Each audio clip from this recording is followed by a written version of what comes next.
Story अगर hype पे जबरदस्त होती है तो उसके लूप होल्स उसको बेकार बनाने में कोई कसर नहीं छोड़ते। राहिम को बेल बिफोर अरेस्ट की वजह से पहले अरेस्ट नहीं किया गया, तो फिर आफिया जी के कहने पे क्यों अरेस्ट किया गया? अगर अरेस्ट करना था तो एमन के बयान के बाद पुलिस ने राहिम को अरेस्ट क्यों नहीं किया? राहिम एमन के घर तक पहुंच गया, उस पर इल्जाम भी है कि वो एक मर्डर की कोशिश कर चुका है और वो ऐसे खुला घूम रहा है। आई नो राहिम इनोसेंट है, बट अगर सच में इसकी जगह शहरोज होता, वो खुला घूमता, एमन के घर आता, तो सबके दिमाग में ये सवाल जरूर आता कि आखिर ये आजाद क्यों है। तो सब चीजों को बहुत आराम से नजरअंदाज करके ये दिखाया गया है कि आफिया जी बहुत इन्फ्लुएंशियल है और उनके आगे क्या पॉलिटिशियन, क्या अली नवाज और क्या मुल्क का सबसे बड़ा टॉप का लॉयर। जब ये सब आफिया जी के आगे पानी कम है तो राहिम किस खेत की मूली है। But the loop hole is कि एटलीस्ट हमें ये तो दिखाएं कि आखिर ऐसे कौन से कॉन्टेक्ट्स हैं आफिया जी के जो कि अली नवाज ने अब तक नहीं बनाए। वो इधर उधर की जिल्लत सहन कर रहे हैं, राहिम को जेल से छुड़वाने की कोशिश कर रहे हैं और आफिया जी इतनी इन्फ्लुएंशियल हो गई हैं कि राहिम को अरेस्ट करवाने के लिए घर बैठे बस एक कॉल करती हैं। अब बात करूं सबके रिश्तों की, तो मुझे स्टोरी में कम्युनिकेशन बहुत खराब लगी है। माहीन जो कि पहले राहिम को सुनने तक के लिए तैयार नहीं थी, वो जेल में आ जाती है और तब राहिम ईगो में उसको कोई क्लैरिफिकेशन नहीं देता, बस दुआ और दुआ की बातें करके दोनों दुख में बैठ जाते हैं। चलो यहाँ रिलेशनशिप में ये हो जाता है, पर उसके बाबा के साथ ऐसा दिखाना इंतहाई ऑड था। भाई आप दोनों का रिश्ता गर्लफ्रेंड बॉयफ्रेंड का नहीं है, बाप बेटे का है। बाप को हक है कान पकड़ के कन्फ्रंट करे, ना कि दरवाजा लॉक करके बैठ जाए। अब सीन ये हो रहा है, पहले रूठी हुई बेगम के जैसे दरवाजा बंद कर लिया और अब वो राहिम को बाहर निकलवाना चाहते हैं। पहले बेचारे की सुनी नहीं और अब वो अरेस्ट हो गया है तो याद आ रही है। नवाज फैमिली इतनी ज्यादा स्ट्रॉन्ग है कि चाहे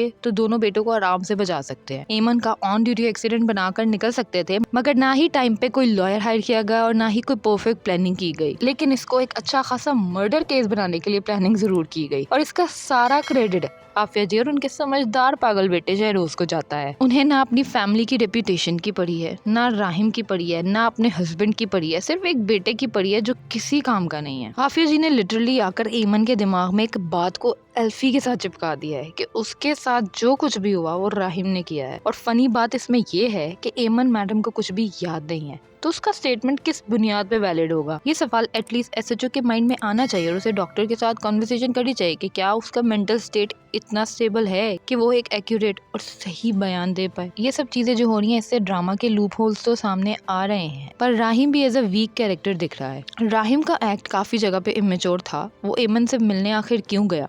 वाई? क्या वो नेसेसरी था?